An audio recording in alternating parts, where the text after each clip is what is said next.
안녕하세요. 오늘 복음의 기초 34번째 시간. 오늘은 오늘부터는 이제 교회에 대한 이야기를 나눕니다.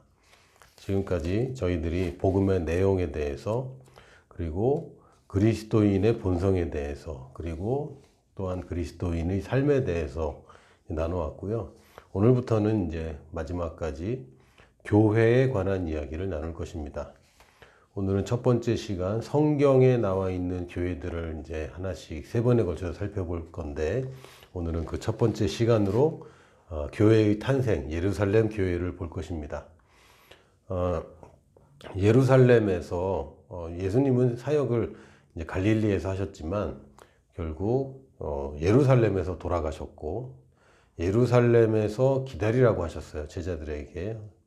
언제까지? 성령이 임하실 때까지. 그래서 오순절날, 오순절날이란 것은 유월절 이후에 오순, 50일째 되는 날이 오순절입니다. 그래서 유대인들에게는 이 유월절이란 명절이 정말 가장 큰 명절이고, 한국도 설날이 가장 큰 명절 중에 하나잖아요. 그래서 오순절날이 가장 큰 명절이고, 그로부터 50일째가 되는 날을 또 오순절이라고 해서 그날 또한 명절이었습니다. 마치 저희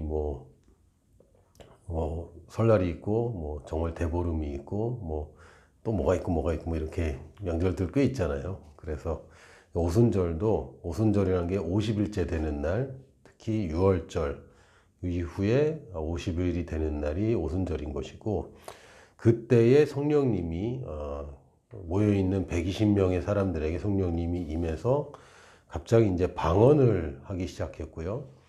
이 오순절 때문에 예루살렘의 사람들이 많이 모여 있었죠. 명절날 성전에 가서 제사를 하고 해야 되기 때문에 예루살렘 사람들도 성전에 많이 모여 있었고, 또 유대 땅에 있던 사람들도 성전에, 예루살렘에 많이 와 있었고, 당시 흩어져 있던 유대인들, 그러니까 이스라엘 땅이 아니라 로마의 지배 아래 여러 곳에 흩어져 있던 디아스포라라고 부르는데, 이 흩어져 있는 유대인들 중에서도 예루살렘에 와 있던 사람들이 꽤 많이 있었습니다.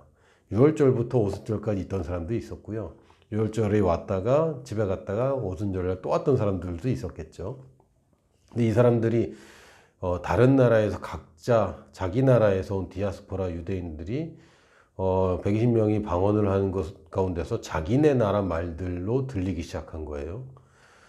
정확하게 얘기하면 방언에 대해서 많은 사람들이 그때 어떻게 됐는지는 이제 나와 있지는 않지만, 대부분 지금 현대의 방언의 역사를 경험한 사람들 얘기를 들어보면 실제로 내가 외국어를 말했다기보다는 듣는 사람이 외국어로 듣는 경우가 꽤 많이 있더라고요. 그래서 지금 이 기초과정이라 자세한 얘기를 할 건 아니지만, 어찌 보면 방언의 은사 중에 외국어로 나오는 것이 있는 것인가, 아니면 방언이 있는데 통변의 은사가 잠깐 듣는 사람에게 임한 것은 아닐까라고 생각을 해볼 수도 있겠습니다. 성경에선 그것을 굳이 구별하지도 않았고 그에 대한 설명은 없어요. 그러나 제가 그냥 제 나름대로 한번 생각을 해본 겁니다. 방언을 말한 사람이 그 언어를 알아듣지 않아요, 대부분. 영어를 잘하는 사람이 영어로 반응하는 경우는 없더라고요. 자기가 모르는 언어로 하는 건데, 진짜 그 언어로 말한 것이 맞느냐. 그게 아니라 듣는 사람들이 자기 언어로 듣는 경우가 더 많이 있는 것 같습니다. 근데 어쨌든 이 오순절날 이 외국에서 온 유대인들이 자기네 나라 말로 사람들이 갑자기 말하는 걸 듣고 깜짝 놀라서 이게 무슨 일이냐 그랬을 때, 사람들이 아이 술 먹은 거 아니야 낮부터. 그랬더니 베드로가 일어나서 아니라고, 당신들이 죽인 예수라는 사람이 메시아였다는 걸 밝히 말했고, 그날에 많은 사람들이 이제 예수님을 믿게 됐습니다. 그냥 하루아침에. 아까 말씀드렸지만 이 사람들이 다 예루살렘 사람들이 아닙니다. 국내에서 온 사람들도 있고 해외에서 온 사람들도 있는 거예요. 그 설날에 서울에 사람들이 다 몰려 있는데 지방 사람들과 한인들까지 다 굉장히 많이 있었던 상황이었는데, 이때 왔던 예루살렘 사람들도 있고 또 국내지만 예루살렘 사람이 지방에서 온 사람들과 해외에서 온 사람들 중에서 5천 명이 예수님을 믿게 된 거예요. 오순절날. 믿는 사람들이 그러고 나서 믿고 돌아간 사람들도 있겠지만 예수님을 믿고 메시아가 온 것은 사실은 그 이스라엘 역사에 있어서는 정말 전무후무한 일이고요. 그토록 기다리던 메시아가 왔다는 것은 이제 앞으로 뭐 특별히 기다릴 것도 없고 소원 성취한 겁니다. 그래서 많은 사람들이 집에 안 돌아가고 여전히 예루살렘에 있었어요. 그러다 보니까 뭐가 문제입니까? 예수님을 믿은 사람들인데 거처할 곳도 뭐 친척 집에 있고 뭐 여관에 묵고 그랬을 텐데 이게 길어지다 보니까 사는 것에 좀 어려움들이 이제 불편함들이 생기는 것이고 이 사람들이 여비가 다 떨어지게 생겼잖아요. 예루살렘에 다 왔는데 그래서 어떻게 됩니까? 나그네들을 이 여행객들 여행 왔다가 예수님을 믿게 된 사람들 이 성도들을 이제 돕기 시작했고요. 물건을 서로 통용하기 시작했고 그래서 재산을 팔아서 같이 공동생활을 하기 시작했습니다. 근데 이게 계속 제가 기회 있을 때마다 말씀드리는데 이런 상황과 상관없이 이것을 일반화하거나 이론화해서는 안 됩니다. 그래서는 안 됩니다. 그래야 되는 이유들이 있었는데 그 이유는 이제 빼버리고 이거를 이론화해서 교회는 이래야 돼. 교회는 모든 물건을 서로 통용해야 돼라고 얘기하면 이제 곤란한 거죠. 그건 일반화하시면 안 됩니다. 그래서 모든 물건을 서로 통용한 다른 교회의 예는 없어요. 물론 서로 도와주고 서로 이렇게 나눈 예들은 늘 있었지만 이 예루살렘 교회처럼 재산과 소유를 팔아서 각 사람의 필요를 따라 나눠주는 일들은 사실 그럴 필요도 없었고 꼭 그래야만 했던 것도 아닙니다. 근데 지금은 굉장히 특수한 상황인 거죠. 예수님을 믿고 교회의 일원이 됐는데 해외에서 온 사람들도 있고 지방에서 온 사람들이 집에 못 가고 여기 이 교회에 소속이 돼서 너무 은혜를 누리고 말씀을 듣고 사도들의 이 가르침을 계속 받고 있었던 겁니다. 사도들의 가르침은 여기서밖에 못 받고 자기 집 돌아가면은 사실은 못 듣고요. 여기서 잘 들어야 또 자기 집 가서도 또 가르칠 수 있잖아요. 그래서 그렇다고 이분들이 영원히 또 예루살렘에 정착한 건 아닌데 이 교회가 갑자기 탄생하고 막 흥겹고 야 막 이런 막 그 좋은 분위기 속에서 사람들이 좀 생각보다 오래 있다 보니까 필요들이 많이 생긴 거죠. 임시적인 상황이었습니다. 이렇게 한 번 있었던 일을 이제 일반화하면은 물론 좋은 겁니다. 성경에 그러면 이렇게 하면 안 되냐? 그렇게 하면 안 된다는 것도 또 이상한 이론이 돼 버리는 거죠. 그럼 안 된다는 건 아닙니다. 그러나 이 성경 구절을 레마로 받아서 이렇게 인도받으면 그렇게 하면 됩니다. 근데 그렇게 인도 안 받은 사람까지 이렇게 하라고 그러면 안 돼요. 그거는 그렇게 하면 안 되죠. 선교계에서도 텐트 메이킹이라는 아주 용어화된 게 있습니다. 뭐냐면 사도 바울도 텐트를 천막 치는 일을 하고 자기가 먹을 것은 자기가 벌어서 살았다. 이런 개념의 이론이 있습니다. 사도 바울이 그럼 천막을 쳤냐? 쳤습니다. 고린도에서 천막을 치다가 브리스길라 아굴라를 만나서 또 제자를 삼았죠. 사도 바울은 일을 할 때도 제자를 만들고 일을 안 할 때도 제자를 만들고 사역만 할 때도 제자를 만들고 이 사람은 이 사역만 하는 거랑 또 뭐 직업을 갖는 거랑 별 차이가 없는 사람입니다. 근데 사도 바울도 가는 데마다 직장을 찾고 가는 데마다 자기가 먹을 걸 자기가 다른 그 사역이 아닌 다른 일을 하면서 일을 해서 자기 월급을 받았던 얘는 없어요. 딱 고린도 한 군데입니다. 그것도 원래 디모데와 실라가 한 곳에 있었고 바울이 먼저 다른 도시로 먼저 가기로 해서 갔습니다. 근데 바울이 거기 오래 있지 않고 그 다음에 다시 고린도로 옮겼어요. 디모데와 실라가 오기 전에. 그러다 보니까 디모데와 실라는 여전히 여기 있었는데 바울은 여기 있다가 고린도로 오는 바람에 사실은 준비를 여기서 디모데와 실라가 왔으면 합류했을 거를 생각하고 이제 혼자 이제 여행을 하기 시작한 거죠. 근데 여기 오래 머물지 않고 디모데 실라가 도착하기 전에 고린도로 와버렸기 때문에 충분한 여비를 갖고 있지 않았습니다. 생활비를 많이 갖고 있지 않았어요. 그 당시는 뭐 지폐도 없고 계좌이체도 없고 다 이 동전이나 금화를 들고 다녀야 되는 시절인데 한 사람이 도시와 도시를 이제 이동하면서 이 돈주머니를 들고 다니고 굉장히 위험한 거예요. 두세 사람이면 모르는데 혼자서는 굉장히 위험하죠. 그래서 바울이 아마 자기가 딱 쓸 정도 충분하지 넉넉한 뭐 어느 정도 여유는 있었겠지만 그렇게 장기간 혼자 있을 거라는 예상을 안 하고 갔는데 뭐 유대인들은 어디 가나 직업을 가질 수 있는 기술을 갖고 있었기 때문에 거기서 텐트 치는 일을 하는 겁니다. 그랬더니 또 예비된 사람 만나고 나중에 디모데와 실라가 늦게 고린도에 합류했을 때 그때부터 바울은 텐트 치는 일을 그만합니다. 사역에 전념합니다.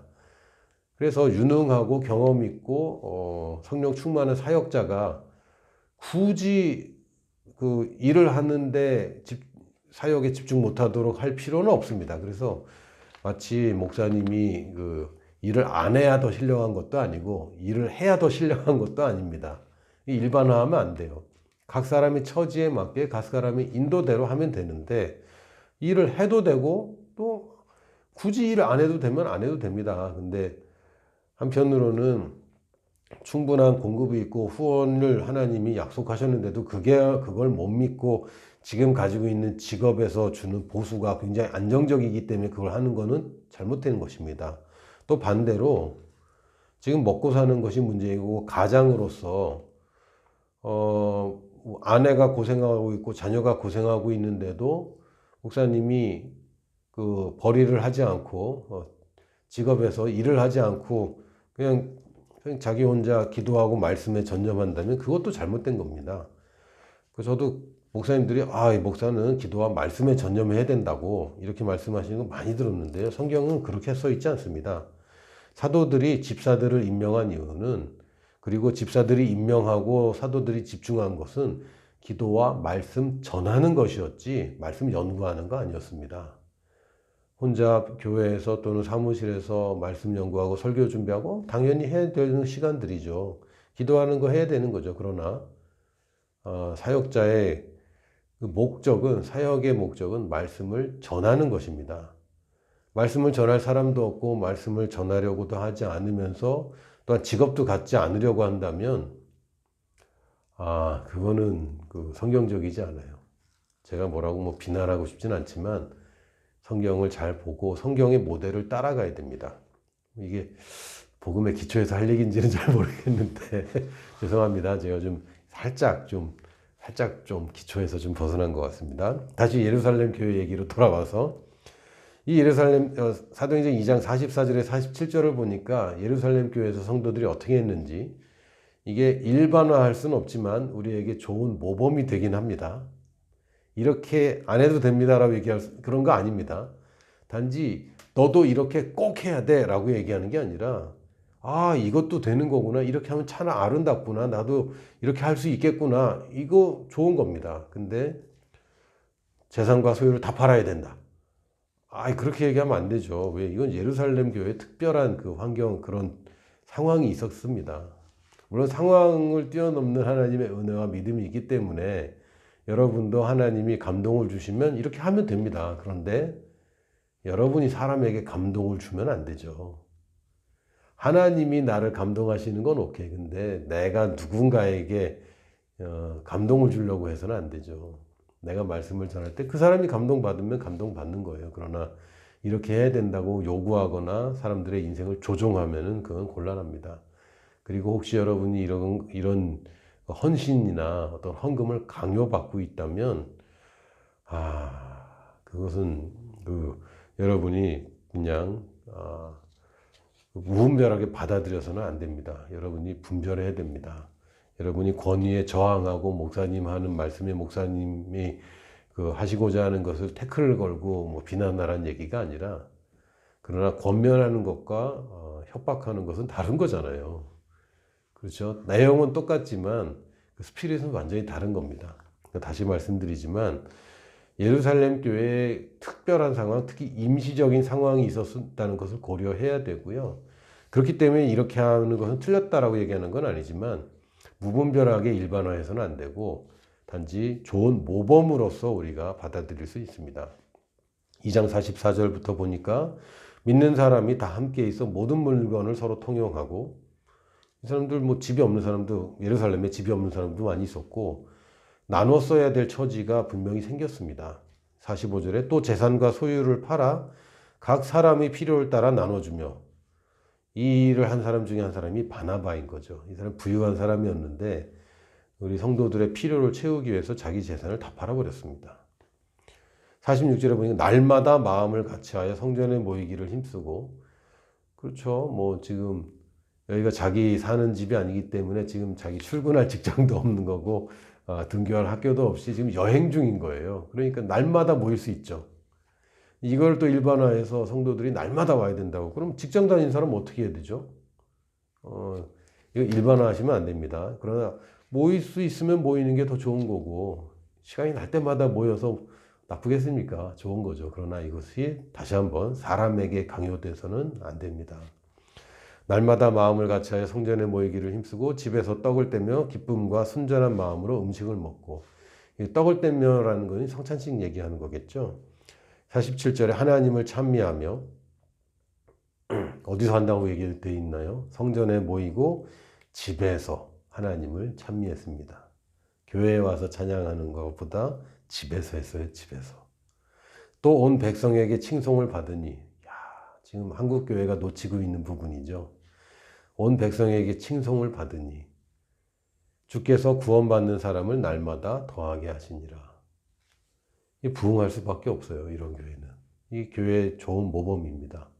날마다 모이는데, 모이라고 해서 모이는 게 아니라 자발적으로 모이는 교회. 이 부흥이 안 되겠습니까? 당연히 될 수밖에 없죠. 성도들이 날마다 오고 싶은 교회. 그러면 부흥이 되죠. 마음을 같이 했어요. 비전을 같이 했어요. 지금 현대교회의 많은 문제들 중에 몇 가지만 제가 든다면, 사람이 많습니다. 마음을 같이 하기에 사람이 너무 많아요. 정상적으로 전도하고 정상적으로 불어난 사람이 많은 것이 아니라 비정상적으로 사람이 많이 불어났고, 그러다 보니까 마음이 함께 되지 않는 사람들까지 많이 교회에 함께 있게 되었습니다. 그러다 보니까 하나 되지 못하고 분란이 자꾸 일어나죠. 빠른 성장은 있었는데 빠른 성숙이 따라가질 못했어요. 성장만 했지 성숙이 잘 안 된 것 같습니다.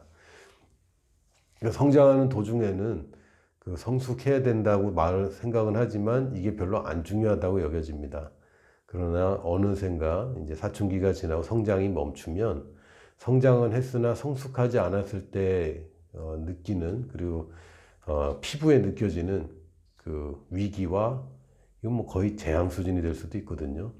이런 문제들이 이제 저희들이 보게 되는 거죠. 두 번째는 교회 비전이 명확하지 않습니다. 그래서 사람이 많이 올 수 있어요. 여러분의 교회가 비전이 명확하다면, 그 명확한 비전에 안 맞는 사람들은 그 교회에 거기 계속 있을 이유가 없어지고 버티기 쉽지 않습니다. 근데 비전이 명확하지 않다 보니까 여러 사람이 막 섞여 있는 거죠. 그래서 비전과 상관없이 교회에 출석하는 일들이 생기게 됩니다. 이게 이제 현대교회의 마음을 같이 하지 못하는 문제 중 문제를 제가 뭐 그냥 말씀드려 봤습니다. 이렇게 말씀드린 이유는, 여러분이 지금 마음을 같이 할 수 없다면 여러분 떠나십시오. 지금 그 얘기하는 거 아닙니다. 여러분이 교회 옮기세요라고 얘기하는 거 아니에요. 이런 교회를 누군가는 추구해야 되지 않습니까? 누군가는. 여러분 교회에서 그런 사람이 아무도 없어요. 그러면 당신이죠. 당신이 이걸 붙잡고 교회를 위해서 기도하고, 이런 교회가 되도록 한 사람 한 사람을 여러분이 섬겨야죠. 그건 안 하고, 우리 교회 떠나야 되겠구나. 그렇게 했는데도 하나님이 결국은 아니다. 너희가 할 만큼 했다. 너희 이제 다른 교회로 떠나라. 그럴 땐 떠나야 됩니다. 그러나 그게 아닌데 교회를 비판하다가 교회로 옮기라. 그러라고 복음의 기초에 강의하는 거 아니죠. 지금 말씀을 나누는 것은, 이런 교회가 모범이구나. 이런 교회로 내가 교회의 일원으로서 담임 목사님이 세운 교회 내가 다녀주는 게 아니라 내 교회 아닙니까? 내 교회, 내가 속한 나의 몸, 내가 지체로서 속한 그 몸을 위해서, 이런 식으로 내가 가꾸는데 내가 한 몫을 해야 되겠구나. 이러라고 말씀드리는 것이지, 비판하고, 어느 교회가 더 좋은 교회인가, 막 이렇게 비교하라는 것은 아닙니다. 자, 그 특징 세 번째를 보니까 첫 번째 날마다 모였고, 두 번째 마음을 같이 했고, 세 번째 성전에 모이기를 힘쓰고 집에서 모였다고 되어 있습니다. 여러분, 아무리 가까운 사람이라도 집에 초대하는 거는 여전히 부담되죠. 집이 더러워서 부담되는 게 아니에요. 더러운 집을 공개하는 것이 부담스러운 거죠. 사생활을 오픈하는 거, 결국 내가 다른 사람 눈에 띄지 않고 이 뭐라 그러죠? 보호받는 공간, 프라이버시가 보호되는 이 공간을 다른 사람을 들인다는 것은 그 좀 용기도 필요하고 좀 뭔가 좀 감수해야 될 것도 있습니다. 이 오픈하는 것이 어려울 수가 있어요. 그러나 여러분이 삶 가운데로 삶을 오픈하지 않으면 여러분의 삶 가운데로 사람들을 들여올 수 없습니다. 여러분이 삶 가운데로 교회를 초청하는 것이고, 더 나아가서는 불신자들을 교회로 초청할 때 예배당으로 초청하는 것이 아니라 그리스도의 삶으로 초청하는 거죠. 생명으로 초청한다는 것은 삶으로 초청한다는 얘기잖아요. 생명과 삶은 영어로는 life라는 한 단어입니다. 우리나라 말만 이제 삶과 생명을 구분해서 자꾸 생각하는데, 그리스도의 생명으로 초청하는 것은 그리스도의 삶으로 초청하는 겁니다. 그리고 그리스도를 나의 삶에 초청하는 것은 결국 교회를 나의 삶에 초청하는 것입니다. 왜요? 교회가 예수님의 몸이니까요. 예수님 머리만 들어오고 몸은 밖에 계세요. 그럴 수 없잖아요. 여러분, 누굴 초청했는데 창문 잠깐 열어서 고개만 집어넣으세요. 입 벌리세요. 이 과일 하나 드세요. 이렇게 할 수 없잖아요. 예수님은 초청했는데 교회는 내 삶을 안 건드렸으면 좋겠어. 교회란 사람들의 모임인 것이고요. 여러분이 그리스도를 내 삶 가운데, 내 생명에만 초청하는 것이 아니라 내 삶에 초청한다는 얘기는 그리스도만 초청하는 것이 아니라 그리스도의 몸된 교회를 내 삶에 초청하는 것입니다. 그러므로 집을 공개하는 겁니다. 왜요? 집이 내 삶의 공간이니까요. 저도 이제 초대받고 또 초대하고 또 제가 학교도 찾아가고 학교 옆에서도 만나보고 또 PC방에서도 만나보고 카페에서도 만나보고 사람들을 만날 때 교회에서 강단에서 만나는 것과 교회의 소그룹실에서 만나는 것과 내가 만나는 그 사람의 삶 속에 내가 들어가는 것은 굉장히 다릅니다. 언제부터 더 가까워지냐면 그분들의 집에서 만났을 때, 혹은 저희 집에서 만났을 때, 그분들의 사무실에서 만났을 때, 그분들의 학교에서 만났을 때, 그 빗장이 하나가 딱 열리는 거죠. 커튼이 하나가 없어지는 겁니다. 그래서 교회는 예배당에 갇혀서는 안 됩니다. 여러분이 교회 행사를 교회 예배당에서 할 필요 없어요. 다른 데서 자꾸 하십시오. 일부러라도 자꾸 하십시오. 뭐 음향 장비도 없고 뭐도 없고 그래도 어차피 초대교회 그거 다 없이 하던 거 아닙니까? 예수님이 마이크 대고 설교한 적 한 번도 없고요. 성도들이 PPT 보면서 프로젝터나 스크린이나 화면 보면서 찬양한 적도 없습니다.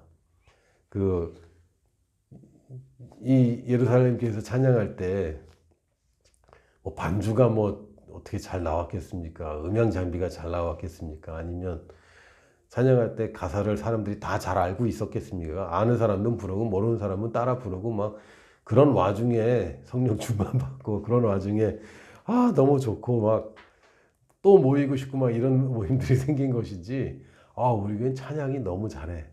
찬양 인도자가 아주 좋아. 그런 개념은 초대교회는 있지도 않았습니다. 우리 교회 인테리어가 잘 됐어. 인테리어는 무슨 성전에 모이고 집에 모였는데 그런 거 없어요. 그러니까 이게 본질이 아닌 거죠. 비본질인데 우리가 거기를 너무 치장을 많이 했습니다. 그러다 보니까 그게 중요한지를 알게 됐고, 그게 중요하게 되니까 비전이 흐려지죠. 왜요? 거기다가 내가 집중하고 있고 그걸 중요하다고 생각하는 동안 정말 중요한 비전은 소홀히 될 수밖에 없습니다.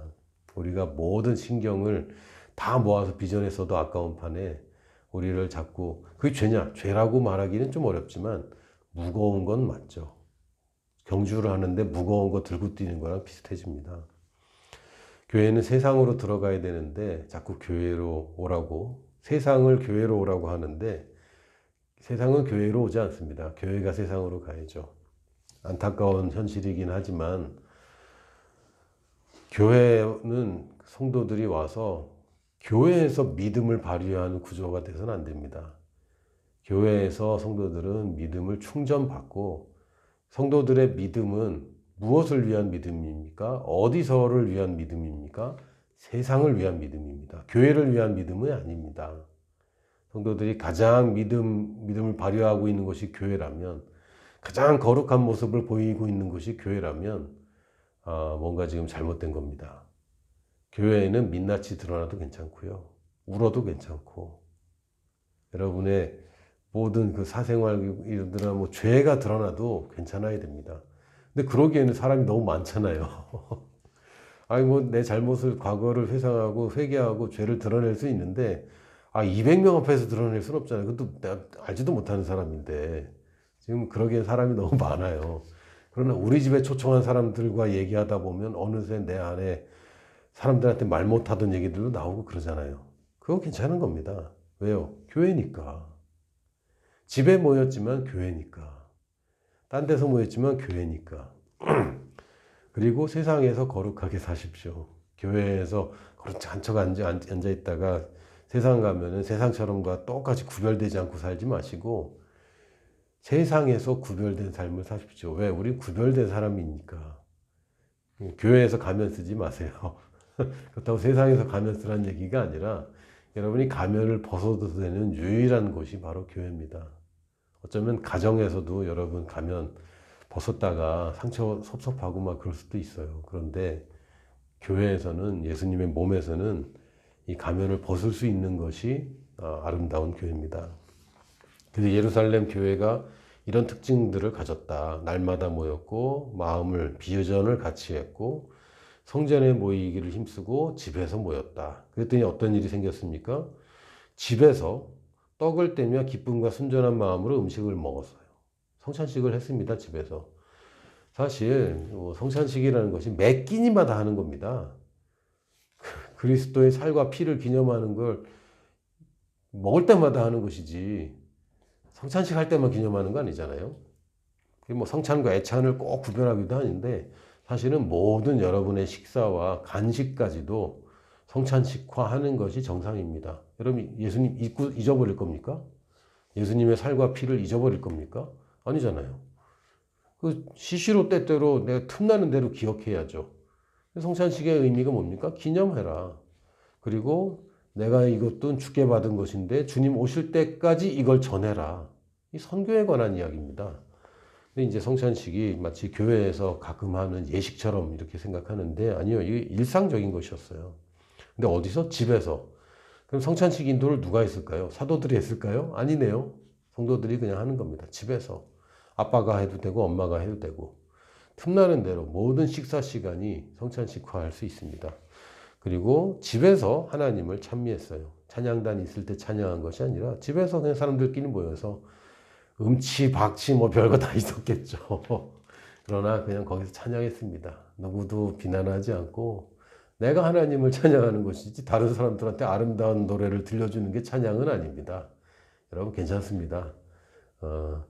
옆 사람을 좀 배려해서 좀 작게 부를 수는 있겠지만 여러분 자유하게 찬양하십시오. 그랬더니 결과가 뭐였죠? 온 백성에게 칭송받고 주께서 구원받는 사람을 날마다 도와주셨다. 부흥이 왔습니다. 이렇게 하면 부흥이 오는 거예요. 예루살렘 교회 정리해 보면요. 첫 번째, 세상에 영향력 미치는 교회였네요. 교회에서 우리끼리 우리 너무 좋아. 사람 너무 많아지니까 이제는 잘 모르고 예전 같지 않아. 이런 소리 하는 교회가 아니라 교회를 늘리는 교회가 아니라 성도를 늘리는데 어디서? 세상에 영향력을 미치는 교회입니다. 두 번째, 세상에 칭찬받는 교회였네요. 야, 너무 부럽지 않습니까? 부러워만 할 것이 아니라 이 모범을 따라 하면 되죠. 세 번째는 데일리 베이스의 교회, 매일 단위로 움직이는 교회입니다. 위클리가 아니죠. 주 단위로 하는 교회가 아니어서 매일입니다. 여러분 지금 유튜브 방송 매일 보는 분들 계시죠? 여러분 축하합니다. 어쨌든 이 방송이 여러분의 큰 도움이 되길 바라긴 하지만 작은 도움이라도 여러분이 이렇게 매일 단위에서 뭔가를 시도하셨고 시작하셨고 꾸준히 하셨기 때문에 여러분은 성장할 수밖에 없고 여러분 인생이 부흥될 수밖에 없습니다. 왜요? 매일 하는데 매일 이렇게 하는데 안 변하면 그 이상한 거 아닙니까? 그리고 마지막으로 선교를 위한 포석이 깔려 있는 교회였습니다. 예루살렘 교회는 선교를 직접적으로 수행하지는 것은 좀 약했어요. 그런데 어떤 포석입니까? 돌아갈 사람들이 모인 교회입니다. 어디로? 지방으로, 그리고 해외로. 참 신기하죠? 예루살렘에 있는 사람들 보고 이 복음 전하라고 안 나가요. 그렇게 안 나가요. 근데 첫 번째 방언의 역사가 나타나자마자 예루살렘에 있던 사도들이 나가기 시작한 게 아니라 잠시 예루살렘에 왔던 사람들이 거기에 반응을 해버렸어요. 그리고 결국 이 사람들이 언제 대규모로 나가냐? 박해가 시작되자 이 사람들이 지방으로 흩어지고 해외에 자기 고향들로 다 돌아가게 됩니다. 그러니까 선교를 직접 한 것은 아니지만 선교의 포석이 놓아지는 교회였습니다. 그래서 사도행전 1장 8절에 뭐라고 되어 있어요?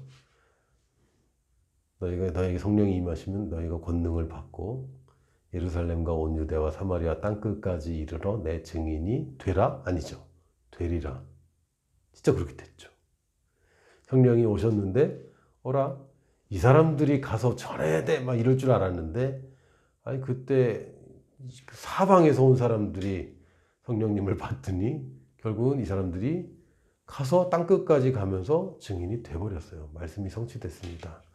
이 선교의 포석이 깔리는 교회가 예루살렘 교회였습니다. 오늘 이제 예루살렘 교회 모범에 대해서 얘기했는데 사실 초대교회라고 보통 부를 때 우리가 예루살렘 교회를 많이 생각하는데요. 예루살렘 교회는 교회의 탄생이고요. 사실 진짜 모범은 안디옥 교회라고 할 수 있습니다. 안디옥 교회에 대한 이야기는 다음 시간에 계속하도록 하겠습니다. 제가 지금 안디옥 교회 이야기에 대한 포석을 놓은 거죠. 다음 시간에 또 재미있는 이야기, 즐겁고 유익한 이야기, 교회의 모범에 대해서 우리 함께 나누는 시간 갖겠습니다. 다음 시간에도 꼭 들어오세요. 안녕히 가세요.